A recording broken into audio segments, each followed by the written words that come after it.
palipaya ang yuta, palipaya ang daghang mga pulo. Ang katarong ug ang hukom mawang ibarugan sa iyang trono.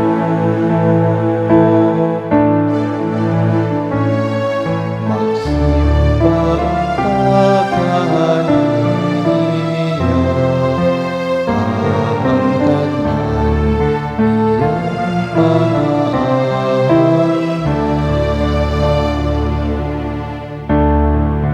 ang kalangitan nagasangyaw sa iyang katarong,